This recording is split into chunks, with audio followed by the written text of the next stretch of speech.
Okay, so what we've got here is an NOS, new old stock, BNIB, brand new in box, Toshiba RT-CS1, a really nice looking little personal stereo. Now this one, as you see, has a docking station with two little speakers. I can't imagine those are going to be particularly good quality. We've also got a stereo tuner pack, so you can use this as a radio, but it just looks like a nice little design, that one.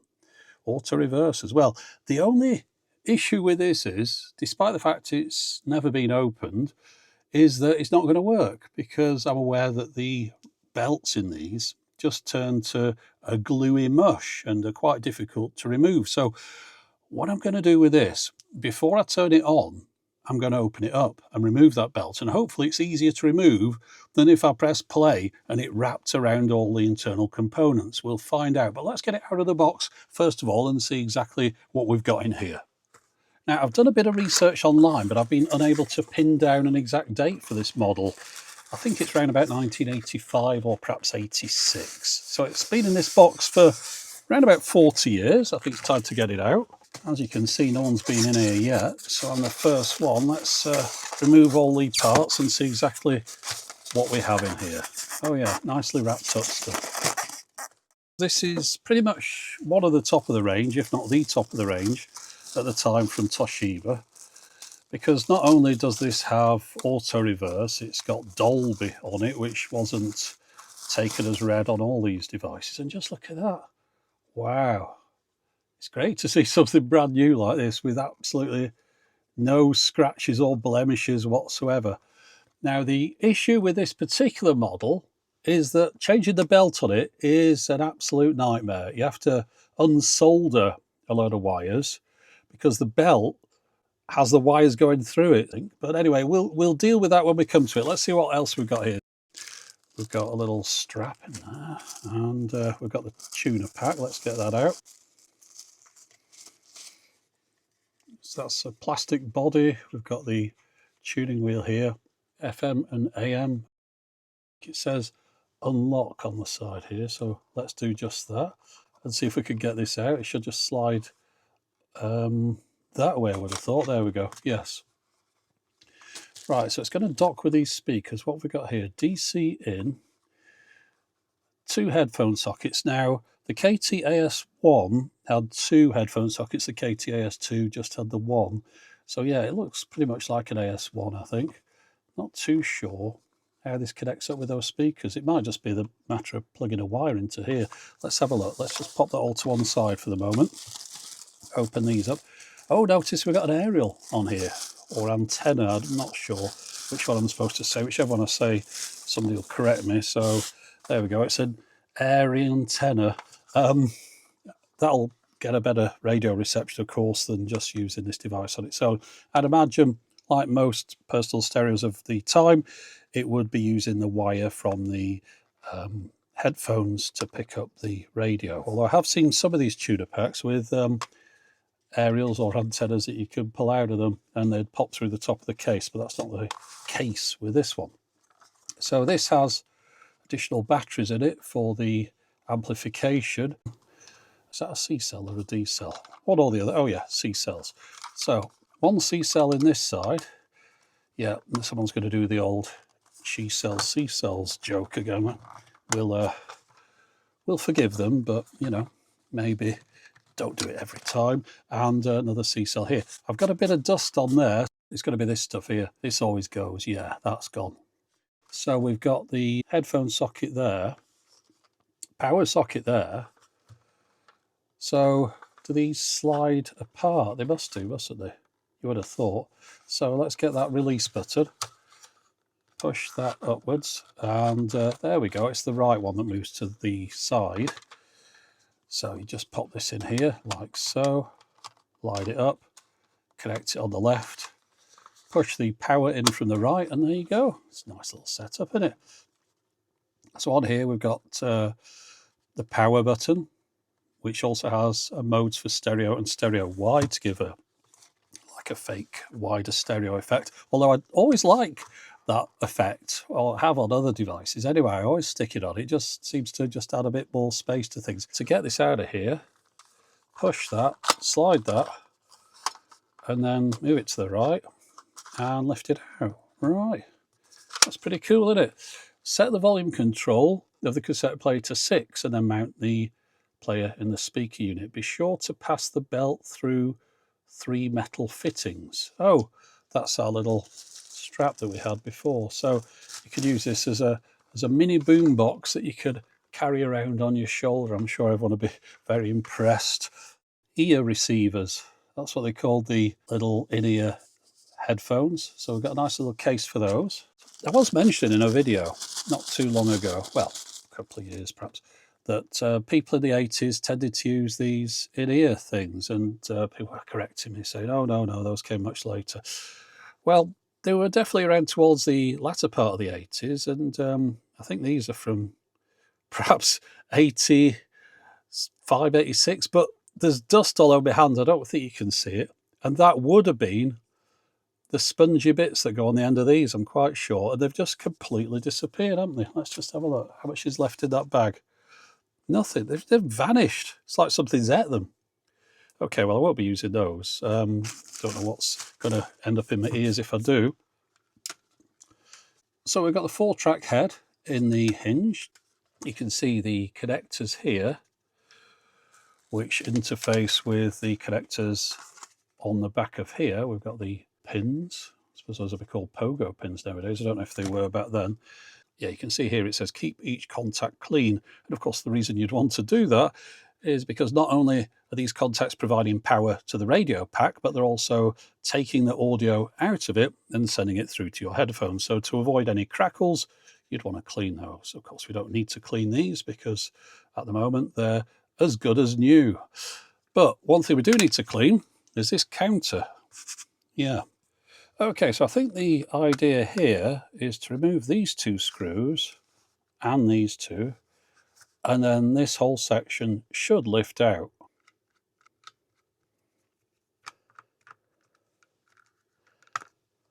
Let's see if we can lift this up. Ah, here we go. Okay, well, let's just do that. Yeah, part of the belt just fell out along with a switch off the other side. I can imagine this thing isn't going to be fun to put back together again. Oh, another bit of belt. It's doing its job for me, this thing. Yeah. Here's the belt. So, as predicted, it's just fallen to pieces. A few more bits of belt dotted around. And there's a little bit here. Yeah, it's just come off the motor. You can see a bit still left on the wheel there. Let's see if we can extract that carefully. The more pieces I find, the easier this is going to be. Right, the next job, take this section off so we can see underneath here. I can see a screw there and another one there. We've got a washer on the top there. Is it going to stay there? This is peeling off okay though, so let's just check what's underneath. I don't want to be, yeah, we're pulling some wires. Yeah, so you see all these wires here? These are going into the bottom there and underneath, and they're all soldered in down there. So it's not like something you can unplug at that end. They're all over the board here, and they all need to come out to be able to get to the mechanism. I mean, they clearly didn't think that anyone would be trying to repair this 40 years later, but that's exactly what I'm trying to do, and that's not helping. Right, so we're going to get all these up without breaking them. Let's just see if we can get underneath them there. Right, so that's our wires peeled. That's another screw there. It got me fooled with that. It was underneath the sticker. Okay. Well done, Toshiba. You nearly got me there. Ah, right, so what was that? It was underneath there, wasn't it? Have to make sure that goes back the same way. I mean, if this ends up being broken at the end, so be it, but I'll try my best. Anyway, I'll try my best not to break it. So this has got quite a bit of belt on it. Let's just see if it comes off easily. Let's just see if we can just drag it round. No, it doesn't want to play. Of course, we don't want to score this either. But fortunately, as you can see there, it's only on that little bit there. So that's good. Can you see it on there? Now that looks like it might come off. No. Let's have a look down here. Is there any over there? Ah, there's a big bit there, look. Let's try and get that out. Unfortunately, it's well wrapped around there. I think rather than do these in situ, we'll see if we can lift these out as well. Oh yeah, we can. Right, that's good. It's just caught under those wires, I think. There we are. We should be able to lift that out, I would have thought. If the others come out, you would imagine, wouldn't you? If not, I'll clean it where it is, but it'd be a lot easier if I could just pull that one through. I think that's on something on the other side, you know. And I think it's probably best if I leave it where it is. Right, well, since these are brass, I'm going to break out the acetone. I think that might be the easiest way to get rid of this stuff. We'll give it a go. Right, so this is what I'm up against. We should have this nice shiny groove for the belt to ride in. And if we spin it around on this side, we've got this stuff. And that's going to take quite a bit of cleaning because it looks like it's hardened as well. So that's why I'm going to try the acetone. Hopefully that will melt it away. Let's see how it works out.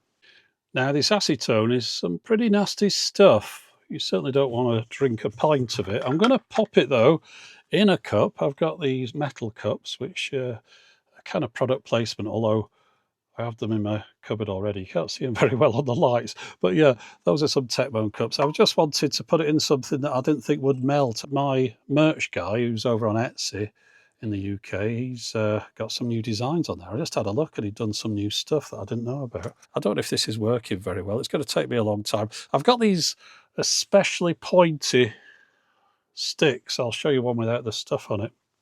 There you go. So you can order these on Amazon, of course. Unlike your normal kind of Q-tip things, which I've got some like that, those won't go in that groove. You need something that's more pointy.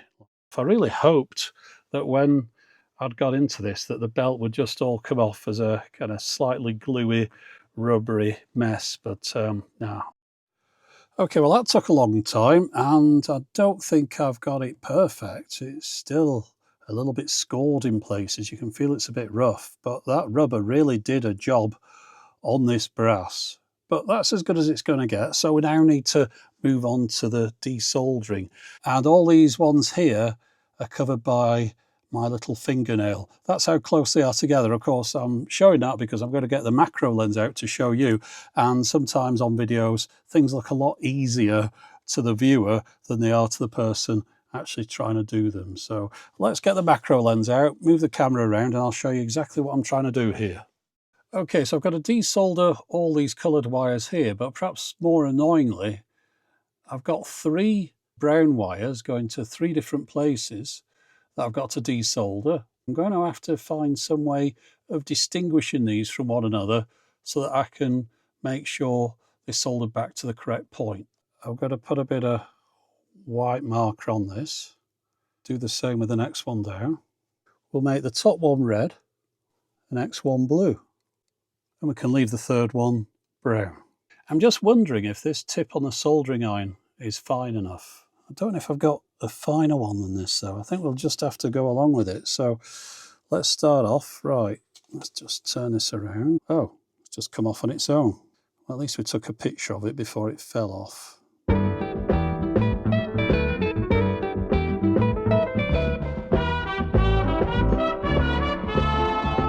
Okay, so we're now desoldered and therefore the belt can go over the top of the wire and around the motor. Now it's debatable as to whether these components actually need any kind of lubrication to help them spin properly. They've been sitting around a long time though, so I thought I'd give them a bit of a helping hand. I've used some of this ultralight oil, which is designed for radio control cars and things like that. You don't want to use any kind of grease on components like this. It will make things worse. It can harden up over time. So let's pop these back in here and then get the belt on, and then we've got to wire this back together again. So this went under the wires last time, so we'll just pop that in there. And then we've got this one to go on, which goes that way up.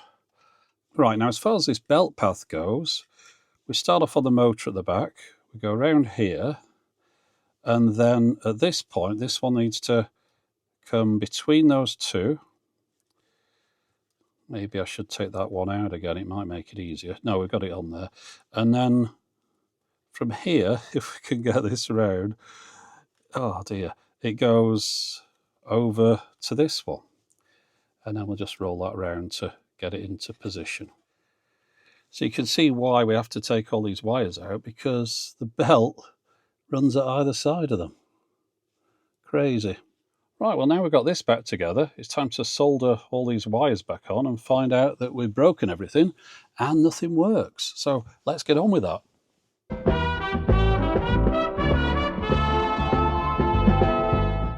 This goes underneath the wires, and that little bit there, one went under and one went over, so have to be careful with those. That's it, we've got it now. Clicked into position. Right, let's screw that down. I'm going to put a bit of tape on these wires here just to try and hold them down before I put the next layer on, because they are moving around a bit too much, and this adhesive pad on the back, well, it's lost its adhesive properties. Right, I think that's good enough. This isn't really very adhesive anymore either, but we'll pop it back on. I'm going to put the screw through there, so I've got a location point. We'll start off up here, and then we'll pop the rest of it back in position. Okay, I think it's time to put the case back together. This bit could be a little bit tricky, trying to get things lined up, and I have got this auto reverse switch here, which likes falling out to the bottom of the case. I'm going to have to make sure that's in the right position. Now you see it's there, so that relates to the switch over here, and it's just this little tiny thing here, and it's spring loaded, so it pops to the right, so I'm going to have to make sure that this is in that position. So if we move it to the far left, put a bit of this tack on the outside. Right, so that's in the right place. Now it's a matter of trying to get these volume pots through these holes. Let's see if we can get this to all line up. What has happened there? We've pulled two wires off for the power. What a goon. Well, there we go. Let's solder them back on again. Right, so I was having a look back at the video clips I've shot, and the red one fell off very early in the video. That goes to the pad up there, the black one goes down there. So let's just get those reattached and then try and pop the case back together, this time without pulling everything apart in the process.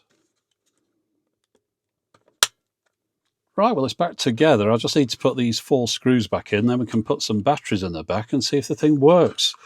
What do you reckon? Place your bets now.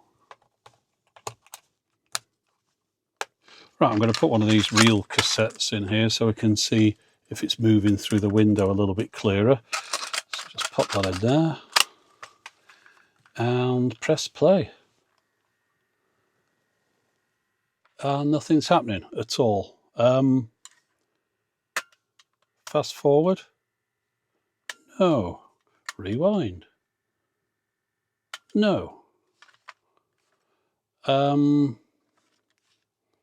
Oh dear. We definitely have power, as you can see there. And I can hear the motor going. It's just not spinning anything. Wonder why it does. Oh, I've got movement now. There you go. It's the old classic repair job. So let's try this again. Pop that in there. And press play. Right. There you go. I just needed a bit of encouragement. Let's try the auto reverse. Yep. Oh. Might not have been a complete failure after all. That does look a little bit jerky at times to me inside. I don't know if I'd trust it with any valuable cassettes, but we'll hook it up to its speaker dock and see if we can hear anything. Right, well here goes. Okay. Well, it's working. Bit of oxidisation on this volume pod up here, but certainly not much bass in these speakers. They go to a reasonable volume though.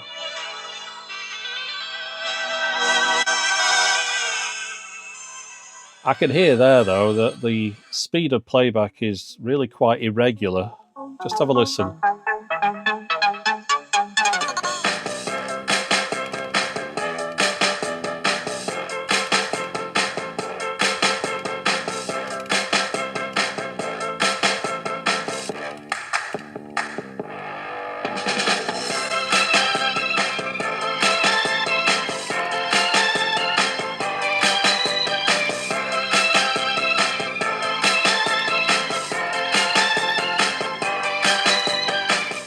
yeah, there's something definitely wrong with the playback. I think the path inside there, where the belt's going, there's some issue with regard to that. Something's dragging around, and you can see that demonstrated a little bit clearer if I try and press rewind. I mean, look at that.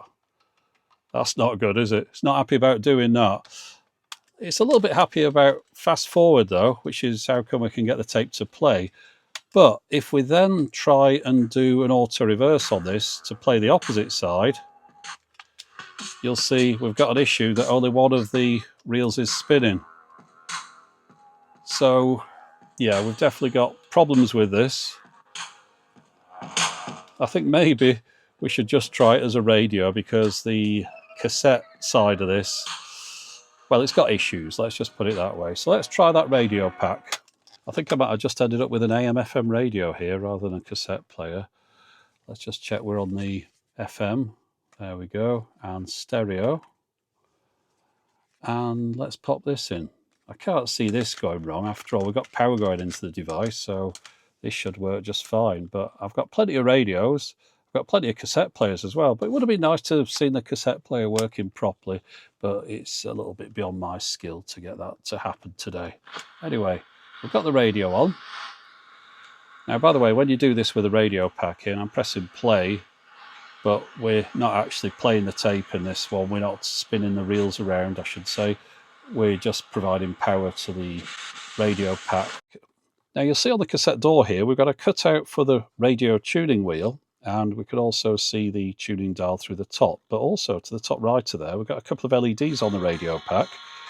The top one in green indicates that a station has been tuned in. The bottom one in red indicates whether or not it's been received in stereo. And I've got to say that this radio is doing a really good job at picking up a good strong signal for all the stations I'd expect to be able to pick up in this location. In fact, it's doing a much better job than many radios that I've tried more recently.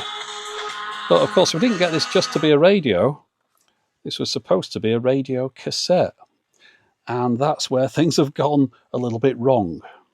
But I do feel that this video hasn't been a complete waste of time, because it does serve a function as a good demonstration of what happens when your typical person with an average skill level at repairing things has a go at getting something working as fiddly as a personal stereo. I mean, sometimes it'll work out, but quite often it won't. And you might be better off seeking the help of a professional if you really want to get the job done properly.